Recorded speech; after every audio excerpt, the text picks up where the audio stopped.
Hello friends, नमस्कार। मैं चंदन sir स्वागत करता हूं बच्चों आप सबों का अपना यूट्यूब चैनल वीएसआर अड्डा में। जैसा कि मेरे प्यारे बच्चों हम लोग परसेंटेज की क्लास को स्टार्ट कर चुके हैं और ये हमारी परसेंटेज की सेकंड क्लास है। परसेंटेज की पहली क्लास में मैंने आप सबों को परसेंटेज है क्या और परसेंटेज की बेसिक कॉन्सेप्ट के बारे में बताया था। चलिए उससे हम आगे उस परसेंटेज को कंटिन्यू करते हैं और देखते हैं कि आज कुछ परसेंटेज में क्या नया होने वाला है। तो चलिए मेरे प्यारे बच्चों, ये रहा हमारा परसेंटेज का पहला स्लाइड। कहता है कि x का y प्रतिशत बराबर x गुने y बटा 100। एक बात मैं बताता हूं, अगर इस बात को देखते ही एक नई चीज सिखाने का दिल आ गया तो आइए सिखा ही देता हूं। क्या है वो नया चीज? तो बच्चों, अगर हम बोले कि x का y प्रतिशत या y का x प्रतिशत, this is equal to each other, ये एक दूसरे के बराबर है। बिकॉज यहां भी आप तोड़ोगे तो x गुने y बटे में 100 आएगा और y गुना x बटे में 100 आएगा। दिस इज ऑल्सो इक्वल, क्योंकि मल्टीप्लीकेशन और एडिशन कॉम्पिटिटिव लॉ को फॉलो करता है। इसका मतलब यहाँ x गुने y जो है वो y गुने x के इक्वल है और नीचे तो दोनों 100 के बराबर था, तो हम समझ सकते हैं कि दोनों का वैल्यू इक्वल आएगा, रिजल्ट सेम आएगा। सो x का y प्रतिशत बराबर y का x%। इस चीज का हम इस्तेमाल अपने आने वाले कुछ क्वेश्चनों में करेंगे, इसे आप नोट में लिख लोगे।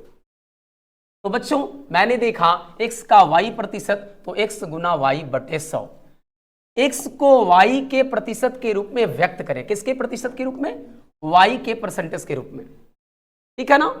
तो x को अगर y के परसेंटेज के रूप में लिखना है तो y के परसेंटेज जिसके प्रतिशत के रूप में लिखना है उसको नीचे करेंगे और x को ऊपर करेंगे, गुना में 100 करेंगे। इस प्रकार से प्रतिशत आपको वैल्यू मिल जाएगा। क्लियर है? प्रतिशत वृद्धि की बात करें तो वृद्धि गुने 100 बटा मूलमान, ये यहां पे थोड़े से गलत हो गया है बच्चों। इसको कहां होना चाहिए? तो आपको इसको यहां ना हो करके यहां होना चाहिए। वृद्धि गुना 100 ऊपर और बटे मूलमान नीचे। ये देखिए यहां पे सही है क्योंकि ये सामने दिख रहा है, राइट। तो बच्चों यहां का मतलब ऊपर ही हो जाता है और ये तो मैंने बिल्कुल ऊपर लिख रखा है। तो मूलमान क्या है? इसमें और एक नई चीज आई है बच्चों, ये आया है कि मूलमान है क्या? मूलमान को अंग्रेजी में कहा जाता है प्राइम वैल्यू। क्या कहा जाता है बच्चों? Prime value. मूलमान को अंग्रेजी में प्राइम वैल्यू कहा जाता है। तो मूलमान जिसमें से लगा हो, जिसमें क्या लगा हो? से लगा हो, उसे मूलमान समझे। जिसमें से लगा हो उसे मूलमान समझे। जिसमें से लगा हो उसे मूलमान समझना है। उसे मूलमान समझना है। जिसमें से लगा हो उसे मूलमान समझना है। क्लियर है ना? तो से लगा हो मूलमान होगा। तो प्रतिशत वृद्धि तो जितने का वृद्धि उतने गुने 100 वटा मूलमान, प्राइम वैल्यू। प्रतिशत कमी भी वही होगा, कमी गुने 100 वटा मूलमान, यानी जितने की वृद्धि वृद्धि गुने 100 वटा मूलमान। This is equal to percentage increasing and प्रतिशत कमी परसेंटेज डिक्रीजिंग क्या होगा? तो कमी गुने 100 वटा मूलमान। क्लियर है ना? प्रतिशत त्रुटि क्या होगा? त्रुटि यानी कि आप कितना धोखा दे रहे हो, किसको? कस्टमर को, है ना। जैसे दुकानदार है वो कस्टमर को धूर्त बना देता है, मूर्ख बना देता है, धोखा दे देता है, तो उस केस में प्रतिशत त्रुटि नहीं कहते हैं। कोई बेईमान व्यापारी जो है, कोई बेईमान व्यापारी जो है, बेईमान मतलब कि डिसऑनेस्ट सेलर, तो कोई बेईमान व्यापारी, कोई गलत दुकानदार, बेईमान दुकानदार क्या करता है? कस्टमर को, ग्राहक को गलत बाट का प्रयोग करके और वो मुनाफा कमा लेता है। तो उसी का फॉर्मूला है कि त्रुटि गुने 100 और बटा वास्तविक मान माइनस त्रुटि। यानी अगर 1000 ग्राम का बाट होता है वो 900 ग्राम ही दे रहा है, इसका मतलब त्रुटि कितना दे रहा है? 100 ग्राम, और गुना 100 तो फॉर्मूला से हुआ, और दे कितना रहा है? तो वास्तविक देना चाहिए 1000। 100 ग्राम की बेईमानी कर रहा है, त्रुटि कर रहा है, यानी 900 ग्राम पे वो 100 ग्राम का लाभ कमा ले, राइट। आगे कहता है त्रुटि गुने 100 बता गलत मान, यानी उसी चीज को नीचे लिखा गया है। क्लियर है ना? गलत मान का मतलब जो गलत बटखरे का यूज कर रहा है ना। तो इस तरीके से ये प्रतिशत त्रुटि डिसऑनेस्ट सेलर का ये फॉर्मूला होगा और ये काम आएगा। इसको हम दूसरी भाषा में कह सकते हैं, ऐसे लिख सकते हैं। इसको हम ऐसे लिखते हैं, बेईमानी से, क्या बोलेंगे बच्चों? बेईमानी से प्रतिशत लाभ बराबर, मेरी भाषा में फॉर्मूला याद कर जाओ, बहुत काम आएगा। बेईमानी से प्रतिशत लाभ बराबर बेईमानी गुना 100 बटा बेईमानी पूर्ण बाट बटा बेईमानी पूर्ण बाट। ये आपका फॉर्मूला होगा कब? जब डिसऑनेस्ट सेलर बेईमानी से किसी वस्तु के ऊपर लाभ कमाना चाहेगा। तो ये हमारे कुछ फॉर्मूले हैं जो मैं एक बार फिर से चाहूंगा कि रिकैप कर लूं। x का y प्रतिशत x गुने y बटा 100, x का y प्रतिशत y के x% के इक्वल होगा। आगे कहता है x को y के प्रतिशत के रूप में लिखना है तो जिसके प्रतिशत में लिखना है वो नीचे चला जाएगा और बाकी तो x ऊपर रहेगा। और फ्रैक्शन को परसेंटेज में लाने के लिए 100 से गुना करते हैं और परसेंटेज का सिंबल लगाते हैं।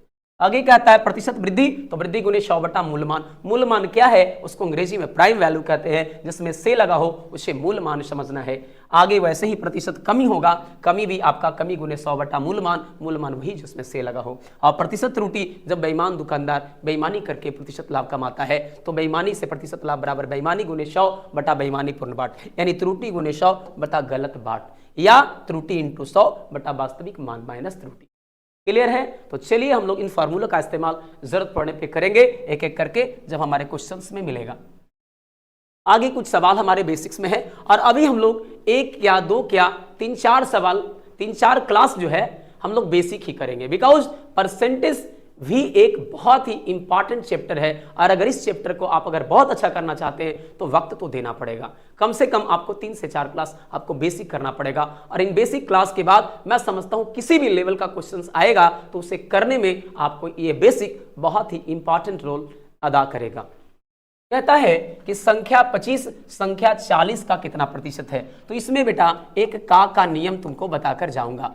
का नियम कहता है, का क्या कहता है? ये का कहता है कि जिसमें लगा हो का उसका वैल्यू नीचे वाला, जिसमें लगा हो का उसका वैल्यू नीचे वाला, जिसमें लगा हो का उसका वैल्यू नीचे वाला, ये नोट कर लो।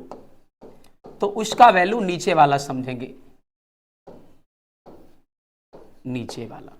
अब यहां पे इंपॉर्टेंट क्या है तो समझिए, कहता है संख्या 25 किसका? 40 का कितना परसेंट है? तो जिसमें का लगा उसका वैल्यू नीचे और संख्या 25 कितना परसेंट है इस 40 का। फ्रैक्शन को परसेंटेज में लाना 100 से गुना। आपको ये सारे के सारे बेसिक क्लास मैंने पहली वीडियो में दे रखा है और आप हमारे इस वीडियो को प्राप्त करना चाहते हैं तो चैनल के डिस्क्रिप्शन बॉक्स में चले जाएं, वहां पे आपको लिंक पिन किया हुआ है, वहां से आप जाकर और ये बेसिक क्लास को आप बहुत अच्छे से पढ़ सकते हैं। 20 दूना 40 हो गया बच्चों, 20 पचे 100 और 25 पचे 125 बटा में 2 हुआ, इसका मतलब 62.5% ये आपका करेक्ट आंसर होगा। उसी प्रकार से संख्या 60 संख्या 80 से कितना प्रतिशत कम है? वो देखिए वो का नियम पे बना, ये से के नियम पे बनेगा कि भैया एक है 60 और एक है 80, 80 से 60 कितना कम है? तो कम तो यहां 20 है। अब देखिएगा इसमें से का नियम लगा, से का नियम, और ये से का नियम पीछे पढ़ चुके हम कि जिसमें से लगा हो उसे प्राइम वैल्यू, से का नियम जिसमें से लगा हो प्राइम वैल्यू, जिसमें से लगा हो प्राइम वैल्यू होगा, जिसमें से लगा हो प्राइम वैल्यू होगा, यानी मूल मान होगा। प्राइम वैल्यू माने मूल, मूल और मान होगा बच्चों। और कहता है प्रतिशत कमी बराबर क्या होगा? तो कमी गुना 100 और बटा मूलमान, बटा मूलमान। तो बताओ जरा क्या है हमारा कमी? 20 का गुना 100 और किससे कम है? 80 से, और 80 हमारा क्या होगा? प्राइम वैल्यू, ये हमारा 80 हो जाएगा। तो 20 चौका 80 और 25 चौका 100, यानी कि क्या है? तो 80 से 25% लेस है, कम है। क्लियर है? तो ये आपने क्या पढ़ा? एक पढ़ा का नियम जिसमें का लगा हो नीचे, और एक पढ़ा से का नियम जिसमें से लगा हो उसे प्राइम वैल्यू यानी मूल मान समझेंगे और उसी से कंपेयर करेंगे। इंसान क्या होगा? उससे या तो बढ़ जाएगा या तो उससे कम जाएगा। अगले चलते हैं बच्चों। अमर की आय तथा मनोज की आय क्रमशः 40,000 और 6,000 रुपया प्रति माह है। यानी अमर बाबू कितना कमाते हैं? तो 4,000 कमाते हैं, और दूसरा मनोज बाबू हैं वो आपके 6,000 रुपये कमाते हैं। आय का मतलब इनकम, जो उन लोग की अर्निंग है। आगे कहता है कि बताइए कि मनोज की आय अमर की आय से कितना प्रतिशत अधिक है। तुमको कुछ नहीं देखना है बच्चा, कंपेयर किससे है। कह रहा है मनोज की आय अमर की आय के कितना प्रतिशत अधिक है। यहां पर के वर्ड गलत है, इसको से लगाइए, बहुत सुंदर होगा कंपेयर करने में। मनोज की आय किसकी आय से, अमर की आय से कितना प्रतिशत अधिक है। तो बात तो सही है, 4,000 से, यानी अमर की आय से मनोज की आय, यानी अमर 4,000 कमाता है, मनोज 6,000, तो 6,000 4,000 से, यानी मनोज की आय अमर की आय से 2,000 अधिक है। ये नहीं पूछा कितना अधिक है, कितना प्रतिशत अधिक है, तो प्रतिशत वृद्धि लगा देंगे बच्चों। और प्रतिशत वृद्धि का फॉर्मूला क्या होता है, बोलो, वृद्धि गुने 100 और बटे मूलमान। मूलमान मतलब जिसमें क्या लगा हो, 100, है ना, से लगा हो, तो से किस में लगा, 4,000 में। अब देखिए हम करने के लिए यहीं से ला सकते हैं, लेकिन मैं पहले समझाना चाह रहा हूं। 2,000 कम अधिक है और गुना 100 किससे अधिक है, जिसमें से लगा हो 4,000 से। 2,000 का डबल होता है 4,000 और 2 से ये कट गया 50, यानी 50% अधिक है। अब हम अपने बेसिक को इस्तेमाल करेंगे, कैसे इसको इजी कर लेंगे। सो अमर आपका 4 है और 4,000 का मतलब 4, और मनोज आपका 6,000, 6,000 का मतलब 6। अब देखिए किससे अधिक है, अमर से, यही ना देखना था खाली। तो जिसमें से लगा उसे 100 बना दो, जिसमें से लगा का लगा उसे 100 बना दो। तो 100 बनाने के लिए 25 टाइम करोगे, इसे भी 25 टाइम करोगे, बोलो इसमें हो जाएगा 100 और इसमें हो जाएगा 150। यानी जब अमर 100 है तो मनोज 150 है, यानी मनोज अमर से 50 ज्यादा है, और जब 100 से 50 ज्यादा हो तो यही 50% आपका आंसर होगा। ये मैंने कल की क्लास में भी करवाई थी कि बच्चों आप हमेशा जिससे कंपेयर करो उसे 100 बनाने का प्रयास करो। इससे आपका परसेंटेज, इससे आपका प्रॉफिट एंड लॉस, इससे आपका कोई भी ऐसा टॉपिक जो एक परसेंटेज की भूमिका रोल प्ले करता है, उसमें आपका ये बहुत ही अच्छा होने वाला है कि जिससे कंपेयर हो, है ना, उसे आप 100 बना दो। जैसे एमपी तो 100 बनाओ, सीपी 100 बनाओ, जिसमें जहां कंपेयर की बात आई उसे 100 बनाओ। बस इतनी बात ध्यान रखें। आइए बच्चों अपने अगले स्लाइड की तरफ चलते हैं। एक बेईमान बनिया, बनिया यानी दुकानदार, कहता है कि मैं क्रैमुल पर ही माल बेचता हूं, परंतु 1 किलोग्राम के स्थान पर 940 ग्राम का झूठा बाट प्रयोग में लाता है। बच्चों मैंने इसकी क्लास आपको करवा के गया कि जब बेईमानी से प्रतिशत लाभ हो, किससे लाभ हो। आप अगर पूरे हमारे स्लाइड को भी देखोगे और पूरी क्लास को भी देखोगे, हर वो क्लास में मैं एक फार्मूलों को रिवाइज करवाता हूं, ताकि आप कहीं ना कहीं इस चीज को गेन कर पाए कि भाई अगर हम पूरे देखेंगे तब भी ये पूरी क्लास को समझ लेंगे। तो बेईमानी पूर्ण बाट कब, जब बेईमानी से प्रतिशत लाभ हो, तो बेईमानी गुने 100 और बटा बेईमानी पूर्ण बाट। अब इसको पहले इस फॉर्मूले पे ढाल करके आंसर लाता हूं और उसके बाद इसके बेसिक आत्मा तक चलेंगे। कहता है कि होता कितने ग्राम का है, सही बटखरा तो 1000 ग्राम का होता है, लेकिन दे कितना रहा है, दिया कितना, तो दे रहा है आपको 940 ग्राम। बोलिए अगर वो 1000 ग्राम का बटखारा होता है और मैं कस्टमर बन के गया तो हमको तो लेना चाहिए 1000 ग्राम, लेकिन दे तो रहा है 940 ग्राम, इसका मतलब वो 60 ग्राम कम दे रहा है। तो कितना की बेईमानी हो रहा है, 60 ग्राम की बेईमानी, और गुना 100, और बेईमानी करके दे कितना रहा है 940, नीचे 940 लिखोगे, शून्य से शून्य कट जाएगा, 2 तिया 6 लिखोगे, 2 से 47 दूनी 94 लिखोगे। बच्चों ये 300/47 आ गया। बहुत सारे बच्चों को लगेगा कि सर इसका परसेंटेज में तो फ्रैक्शन में आ गया, कैसे बनेगा। तो 40 8 320, 8 मरते ज्यादा आ जा रहा है, 40 7 280 और 7 8 56, ये भी ज्यादा आ जाएगा। 40 छक लगा दो तो 40 छक 240 और 7 छक 42 282, यानी 47 छक कितना आ जाएगा, तो 40 छक 240 और 7 छक 42 240 और 42 282, बाकी बचा 18, यानी 6.18/47%। अब इस क्वेश्चन को थोड़ा डिटेल समझते हैं, क्या इसमें डिटेल समझा सकते हैं सर, बताइए। तो आप, मैं डिटेल इसमें यह समझाऊंगा बच्चों कि अगर दुकानदार, हम अगर एज ए मान के चलो शॉपकीपर का लागत कितना लगा, शॉपकीपर का लागत लग रहा है 940 ग्राम का।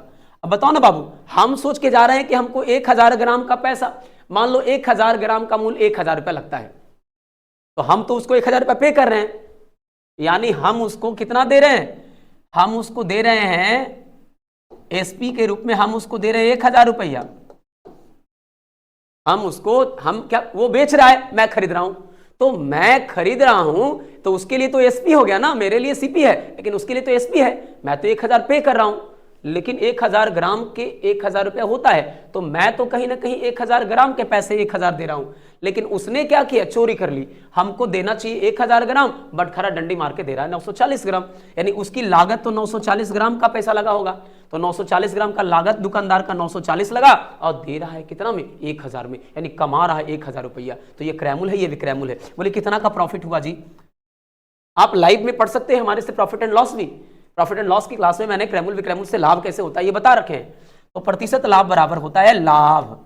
लाभ कितना, तो आपका 60 का लाभ किस पे, क्रैमुल पे, 940 और गुना 100। तो ये परसेंटेज में क्यों आया, तो परसेंटेज में परसेंटेज के बेईमानी फॉर्मूले से आ गया। आंसर थोड़ी चेंज करेगा। देखिए 60 × 100/940। उम्मीद करते हैं आपको ये हमारा कॉन्सेप्ट बिल्कुल पसंद आया होगा। क्यों, क्योंकि जिस मूल्य पे हम खरीद रहे हैं वह मूल्य तो हमारे लिए 1000 पे कर रहे हैं, लेकिन उसके लिए तो 1000 विक्रय मूल्य है, उसकी लागत तो 940 ग्राम का 940 रुपये लग रहा है। क्लियर है ना? चलिए अब ये देखिए अति सुंदर है, आगे चले। ए की आय बी की आय से X% अधिक है तो बी की आय ए की आय के अपेक्षा प्रतिशत कमी क्या होगा। इस फॉर्मूले को आप ध्यान रखेंगे, बहुत ही इंपॉर्टेंट फॉर्मूला है और ये सारे फॉर्मूलाज आपको बहुत काम करने वाला है। कहता है ए की आय अगर बी की आय से X% अधिक है तो डेफिनेटली एक बात नोट कर लो, ए की आय बी की आय से अगर X% अधिक है तो बी की आय ए की आय के अपेक्षा प्रतिशत कम होगा, है ना? कितना कम, तो जितना गुना है, जितना अधिक है उतने गुना 100 और बटा जहां आगे अधिक लिखा तो नीचे ऐड होगा। इस बात को ध्यान रखोगे, नीचे क्या होगा, ऐड होगा। ठीक है ना? दूसरा फॉर्मूला कहता है इस किसी वस्तु के मूल्य में अगर X% की वृद्धि होने पर उसके उपभोग में प्रतिशत कमी हो जिससे खर्च अपरिवर्तित रहे, तो कहता है जितने की वृद्धि उतने गुना 100, आगे वृद्धि दिया तो नीचे प्लस होगा। इसका डिटेल हम लोग करेंगे।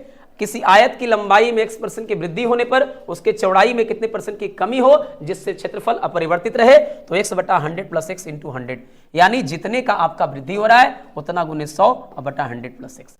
यानी अकॉर्डिंग टू दिस सिचुएशन नीचे कैसे आ रहा है, तो 100 + X आ रहा है। कहां से आ रहा है मैं समझाता हूं, अभी आगे बढ़ो, देखो क्या है इस पे सवाल, उसके आधार पर करता हूं।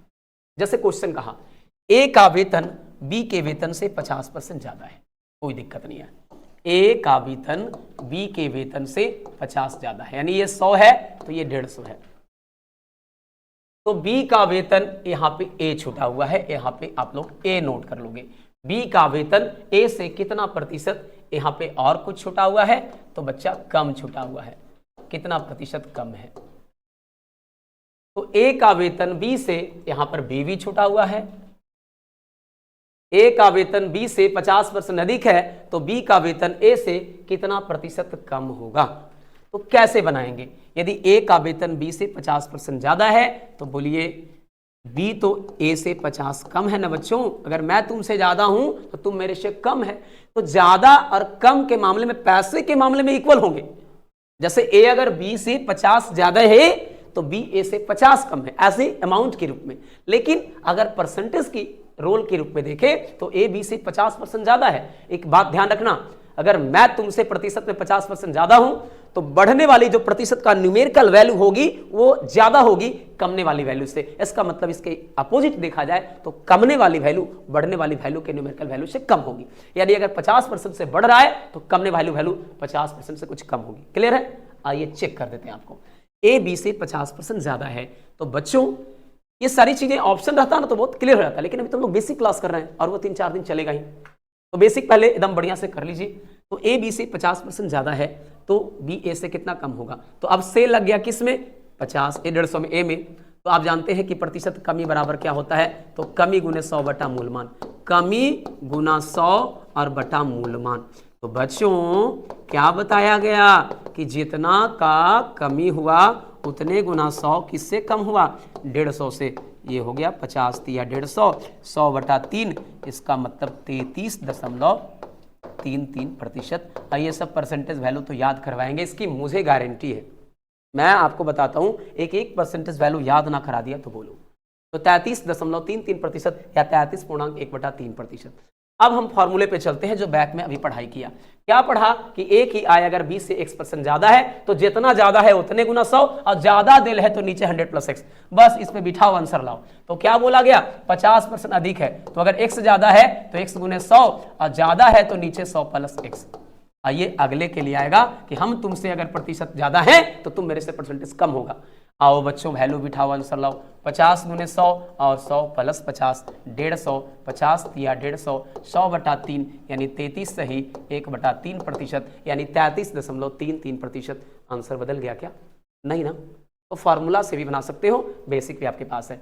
चीनी का मूल्य 25% बढ़ जाता है यदि कोई गृहिणी चीनी का प्रयोग कितना प्रतिशत कम कर दे। एक यहाँ पे किना नहीं, कितना होना चाहिए, कितना प्रतिशत कम कर दे कि उसका चीनी का मानसिक बिल, मानसिक नहीं जी, मासिक यानी मंथली जो बिल होता है वो मासिक बिल, ला नहीं बिल होगा, तो बिल ना बढ़े। यानी एक आप फॉर्मूला होता है कि खर्च बराबर मूल्य गुने खपत, खर्च बराबर मूल्य गुने खपत। तो कहता क्या है कि अगर खर्च की बात करें, फॉर्मूला होता है मूल्य गुने खपत। तो एक बात बताओ जरा कि मूल्य अगर बढ़ेगा, अगर कोई दुकानदार चीनी का मूल्य बढ़ा दिया, यहां पे कस्टमर जिद्दी है, गाना सुनो, क्रेजी किया रे, तो यहां कस्टमर क्या है, जिद्दी है। वो कहता है कि जितना पैसा हम ले लेते थे पहले उतने आज भी देंगे।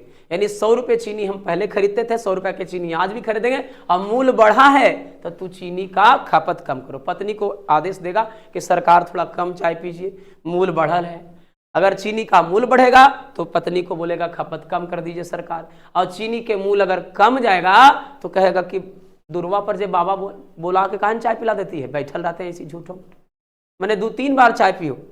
यानी मूल्य बढ़ेगा तो खपत कमेगा, मूल्य कमेगा तो खपत बढ़ेगा।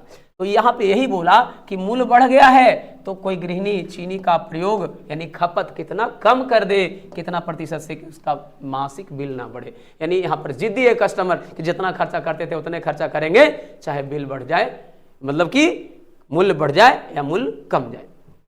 तो अब क्या होगा इस कंडीशन में, जितने का वृद्धि, वही वाला फॉर्मूला ऊपर वाला कि जितने का वृद्धि उतने गुना 100 और बटा नीचे वृद्धि है तो जुड़ जाएगा। तो 100 + 25 125, 25 × 5 125 और 20 × 5 100, यानी 20% आपका क्या करना पड़ेगा, गृहिणी को, उसकी पत्नी को चीनी के खपत में 20% की कमी करना पड़ेगा, 20% चाय का उपभोग कम करना पड़ेगा। क्लियर है ना। चलिए, तो फॉर्मूला से आप सीख गए। किसी आयताकार खेत की लंबी नहीं लंबाई 60% बढ़ा दी जाती है, इसकी चौड़ाई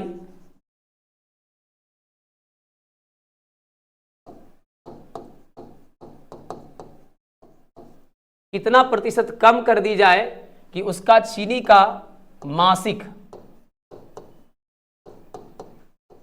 बिल ना बढ़े। इसका मतलब कि अगर किसी आयताकार खेत की लंबाई 60% बढ़ा दी जाती है तो इसकी चौड़ाई कितना प्रतिशत कम कर दी जाए कि उसका चीनी का मासिक बिल ना बढ़े। सेम क्वेश्चन, एरिया का फॉर्मूला क्या होता है बच्चों, एरिया बराबर length into breadth, length into breadth. क्या कहता है, if the length of an import tax form is increase by 60%, by what percentage should it be reduced so that its mental bill for sugar does not increase. कहता है कि area of rectangle होता है length into breath. अगर लंबाई को 60% से बढ़ा दिया गया है, ध्यान दीजिएगा, तो लंबाई को बढ़ा दिया गया है तो चौड़ाई को कम करना पड़ेगा जिससे उसके एरिया पर कोई इंपैक्ट ना पड़े। यानी लंबाई अगर खेत का बढ़ाते हो, बंटवारा में कैसे कहता है कि लंबाई से हमरा दे दे, तो तुमको लंबाई से देंगे तो चौड़ाई कम कर देंगे, ये कहना चाह रहा है। क्योंकि जितना तुमको जमीन मिलना है उतने मिलेगा, तो एरिया में कोई परिवर्तन ना हो तो लेंथ बढ़ेगा तो ब्रेथ को कम करना होगा। तो प्रतिशत कमी जो होगा ब्रेथ में वो कितना हो जाएगा, तो जितने का वृद्धि उतने गुना 100, और जब देल है वृद्धि तो नीचे होगा जोड़ करके, तो 100 + 60 160, 20 × 5 100, 20 × 8 60 से 4 दूनी 8 और 15 × 4 60, 15 × 5 75 बटा में 2 37.5%। ये आपका करेक्ट आंसर हो जाएगा 37.5%। क्लियर है ना। चलिए नेक्स्ट कहता है यदि ए की आय बी की आय से x% कम हो, यानी जस्ट उल्टा है बच्चों, वहां पर अधिक था तो नीचे जोड़ होता था, यहां पर कम है, अगर मैं तेरे से प्रतिशत में कम हूं तो तुम ध्यान देना तुम मेरे से परसेंटेज में ज्यादा होगे। और एक बात फिर मैं रिवाइज करवाता हूं, इसके पहले भी करवाया कि अगर प्रतिशत कमी वाला वैल्यू देखा जाए तो प्रतिशत कमी वाला न्यूमेरिकल वैल्यू प्रतिशत वृद्धि वाला न्यूमेरिकल वैल्यू से कम होगा, कमी वाला न्यूमेरिकल वैल्यू कम और वृद्धि वाला न्यूमेरिकल वैल्यू ज्यादा। आओ इसको भी एक्सपेरिमेंट करें। तो यहां पे कहता है यदि ए की आय बी की आय से x% कम हो तो बी की आय में ए की आय से प्रतिशत वृद्धि कितना होगा, x/100 माइनस x इंटू 100। किसी वस्तु के मूल्य में x% की कमी होने पर उसके उपयोग में प्रतिशत वृद्धि, उपयोग कह सकते हैं, उपभोग भी कह सकते हैं, उपभोग भी कह सकते हैं। तो उपभोग में प्रतिशत वृद्धि जो होगा जिससे खर्च जो है इंस्टीड रहे ना बदले, तो उस केस में यहां पर फिर से कमी दे रखा है तो कमी गुने 100 और नीचे कमी के अनुसार घट जाएगा नीचे। ये उसी का मतलब कि जस्ट अपोजिट फॉर्मूला है कि वहां पर वृद्धि होता था तो कमी होता था, यहां कमी होगा तो वृद्धि होगा। ए अगर बी से कम है तो बी ए से ज्यादा होगा। उसी प्रकार से किसी वस्तु के मूल्य में अगर कमी हुआ है तो मूल्य में कमी होगा तो खपत में, उपभोग में वृद्धि होगा। क्यों? क्योंकि खर्च में परिवर्तन नहीं होना चाहिए। किसी त्रिभुज के आधार में तो ट्रायंगल होता क्या है, तो ट्रायंगल ये आपका एबीसी एक ट्रायंगल है ना। The region bounded by 3 line segment it is said to be triangle. कहता है कि 3 रेखाखंडों से घिरी हुई बंद आकृति को त्रिभुज कहा जाता है। इसमें ये क्या होगा, नीचे वाला बेस कहलाएगा और ए से एडी अगर परपेंडिकुलर डाला गया तो एडी एल्टीट्यूड होगा जिसको परपेंडिकुलर बोलेंगे और ये आपका बेस होगा। परपेंडिकुलर को हाइट से भी एच से भी इंडिकेट करते हैं और ट्रायंगल का एरिया को डेल्टा से इंडिकेट करते हैं, डेल्टा बराबर half into base into height. तो कहता है कि हाफ तो आपका कांस्टेंट है, बेस को बढ़ाओगे तो हाइट को कम करना होगा, हाइट को कमाओगे तो बेस को बढ़ाना होगा। किसी एक को बढ़ाओगे तो कमाना पड़ेगा अगले को, और कमाओगे तो बढ़ाना पड़ेगा। तो त्रिभुज के आधार में x% की कमी की गई तो उसकी ऊंचाई में कितना % वृद्धि की जाए जिससे क्षेत्रफल अपरिवर्तित रहे। तो बात सेम है बच्चों, कमी है तो कमी गुना 100, नीचे कमी के अनुसार होगा। इस बात को माइंड में नोट कर लो, कमी तो कमी के अनुसार नीचे घट जाएगा और वृद्धि तो वृद्धि के अनुसार बढ़ जाएगा। चलिए इसके अकॉर्डिंग सवालों को देखेंगे। कहता है यदि ए का वेतन बी के वेतन से 40% कम है। बच्चों क्या हमने पढ़ा कि प्रतिशत कम है तो कम के रूप में क्या फॉर्मूला, x गुने 100 और बटा 100 माइनस x। कमी के अनुसार नीचे घट जाएगा, ये आपका फॉर्मूला है। x की वैल्यू पता है 40 गुना 100 और 40 घट गया 100 में से तो 100 से 40 गया 60, 20 दूनी 40, 20 तिया 60, 200 बटा 3 और इसी को तोड़ोगे तो 3 छक 18 और फिर से 3 छक 18, 66 हो गया, 66 तिया 198 और 2 बच गया रेस्ट। 66.2/3% की आपको वृद्धि होगी। कब? जब ए का वेतन बी के वेतन से कम होगा तो बी का वेतन ए से इतना ज्यादा होगा। क्लियर? चलिए बहुत अच्छा। अगला कहता है यदि चने के मूल्य में, चना के मूल्य में 20% की कमी हो जाए तो इसका उपयोग कितना % बढ़ा दिया जाए कि खर्च में कोई परिवर्तन हो। यानी मूल्य कम गया है तो 100 रुपए के चना खरीदते थे, 100 रुपए का चना आज भी खरीदेंगे, लेकिन हमको 80 में 1 केजी मिल रहा है तो बाकी जो 20 बचा वो चने खरीद लेंगे। क्यों? क्योंकि हम पैसा कमाने वाला या पैसा बढ़ाने वाला नहीं है। तो जितना कमी, फिर से वही फॉर्मूला, उतनी गुना 100 और बटा नीचे कमी के अनुसार क्या होगा बेटा, घट जाएगा। तो 100 में से 20 गया 80, 20 चौके 80 और 25 चौके 100। इस प्रकार से 25% हमारा करेक्ट आंसर होगा। नेक्स्ट त्रिभुज के अकॉर्डिंग है, आधार में 10% की कमी हुई है, ऊंचाई को बढ़ाना पड़ेगा। तो कहता है कि कुछ नहीं, प्रतिशत जो ऊंचाई में वृद्धि होगी, हाइट में जो परसेंटेज इंक्रीजिंग होगी उसकी फार्मूला होगी जितने की कमी उतने गुना 100 और कमी के अनुसार नीचे माइनस 100 हो जाता है 100 से। बच्चों क्या है 10 इंटू 100 और 100 से 10 चला गया 90, 0 से 0 चला गया कैंसिल, 100/9 11.9%। ये आपका करेक्ट आंसर हो जाएगा। क्लियर है? तो हमने कुछ बेसिक पॉइंटों को हम एक एक करके आगे की ओर बढ़ रहे हैं। चलिए हम लोग अगला देखते हैं। कहता है कि अब तुमने देखा कि जो भी चीजें थी जैसे area of rectangle, length into breadth, तो लेंथ को भी बढ़ा दिया जाए और ब्रेथ को भी बढ़ा दिया जाए, तब तो वृद्धि हो जाएगा ओवरऑल, क्योंकि दोनों बढ़ रहा है। लेकिन एक बढ़ाएगा एक कमाएगा तो रिजल्ट पे डिपेंड करेगा कि ओवरऑल अगर कमी आ रहा है तो कमी हो जाएगा, यानी नेगेटिव वैल्यू कमी को शो करेगा और पॉजिटिव वैल्यू वृद्धि को शो करेगा। तो कहता है कि यदि x तथा y% दोनों वृद्धि प्रतिशत हो तो कुल वृद्धि प्रतिशत का फॉर्मूला क्या होगा। तो कहता है x + y और + xy/100। फॉर्मूला एक ही को होता है, लेकिन अब साइन के अकॉर्डिंग चलेगा। वृद्धि का मतलब हो गया, यहां पे नोट कर लोगे बच्चों, वृद्धि का मतलब हो गया पॉजिटिव और कमी का मतलब हो गया नेगेटिव। कमी का मतलब हो गया नेगेटिव, वृद्धि का मतलब पॉजिटिव एंड कमी का मतलब नेगेटिव।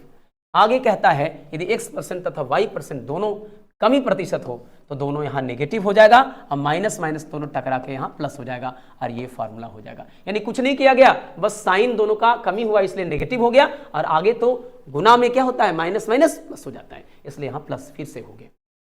तो ये फार्मूला हो गया। तीसरा कहता है यदि x% y% की वृद्धि प्रतिशत और कमी परसेंट, x वृद्धि हो y कमी हो, तो हमने x को प्लस लिखा, y को माइनस लिखा और फार्मूला तो बना दिया क्योंकि आगे तो प्लस माइनस माइनस होगा।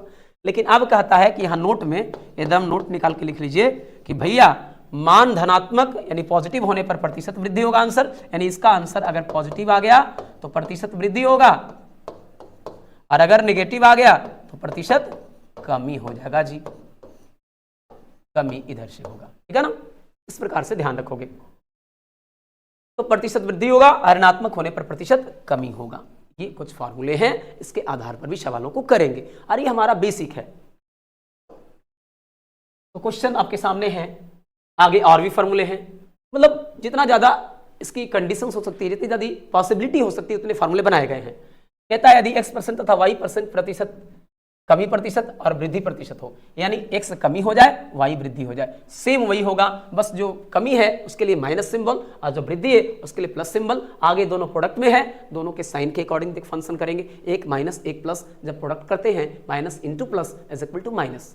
तो इस प्रकार से यहाँ नेगेटिव हो गया। फिर से बात कर रहा है कि मान धनात्मक होने पर प्रतिशत वृद्धि, ऋणात्मक होने पर प्रतिशत कमी होगा। फार्मूला आपके लिए है, मैं समझता हूँ एक फार्मूला आपके लिए काफी है, वो पहला नंबर, उसको याद करो, सब याद हो जाएगा। और ये ध्यान रखो कि वृद्धि के लिए पॉजिटिव और कमी के लिए नेगेटिव का इस्तेमाल करना है।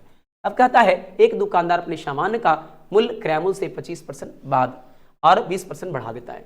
यानी एक दुकानदार क्या कर रहा है, अपने सामान का मूल्य पहले 25% बढ़ाता है, उसके बाद फिर बाद में 20% बढ़ा देता है, तो सामान के मूल्य में कुल कितने प्रतिशत की वृद्धि होगी। तो बच्चों प्रतिशत वृद्धि का एकमात्र फार्मूला जो आपको दोनों में वृद्धि के लिए बताया गया, x + y और plus xy by 100%।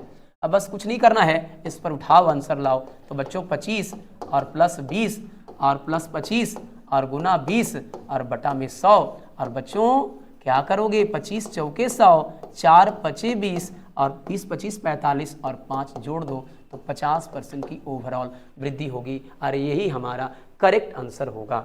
Next question क्या है, किसी समानांतर चतुर्भुज के आधार को, तो पैरेललोग्राम का नाम सुना होगा आपने।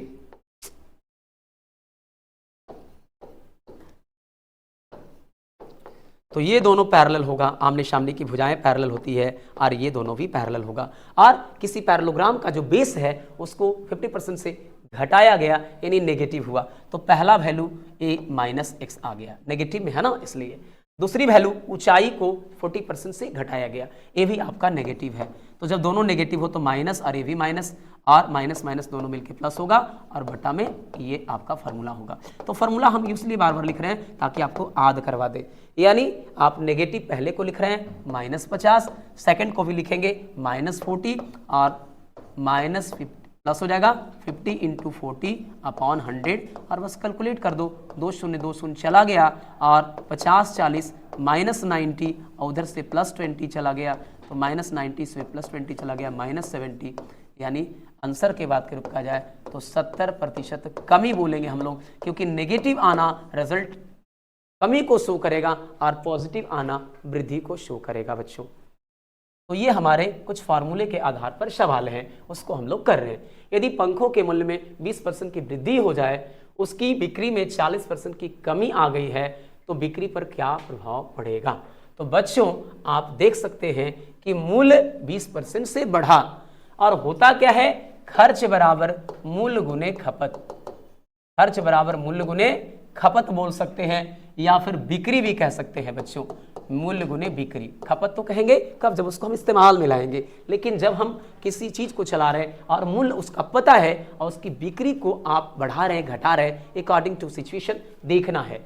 तो मूल्य को आपने क्या किया, 20% से इंक्रीज किया और खपत को यानी बिक्री को 40% कम गया। तो बात तो सही है, वस्तु का मूल्य आप बढ़ाओगे तो बिक्री अपने आप डाउन हो जाएगा, इसलिए मूल्य को एक देख के बढ़ाना है, कांस्टेंट स्थिति में बढ़ाना है।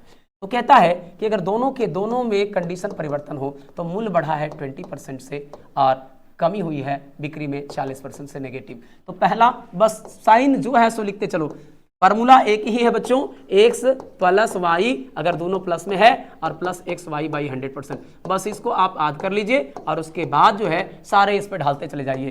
तो प्लस की 20 हुई बच्चों और माइनस की 40 हुई और आगे क्या बोलेंगे, तो प्लस 20 इंटू, और आगे तो प्लस माइनस माइनस भी लिख सकते हो, साइन को लेकर आप थोड़े से ध्यान दोगे तो प्लस माइनस माइनस हो जाएगा, पहला प्लस था आगे माइनस था, आगे दोनों का प्रोडक्ट है तो प्लस माइनस माइनस होगा, 20 इंटू 40 अपॉन 100। इस प्रकार से 2 शून्य कट गए और 40 से 20 चला गया माइनस का 20 क्योंकि नेगेटिव वाला बड़ा है, और 4 दूना का 8, आइए -28। इसका मतलब आप ओवरऑल क्या बताओगे, 28% कमी, क्योंकि मैंने आपको बतलाया कि नेगेटिव साइन कमी को शो करेगा और पॉजिटिव साइन वृद्धि को शो करेगा।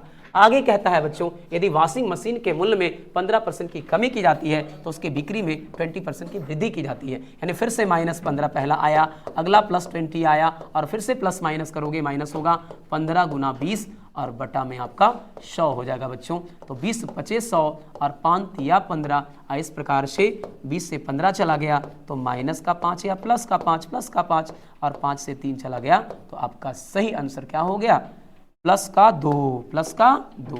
इसका मतलब 2% की वृद्धि। ये आपका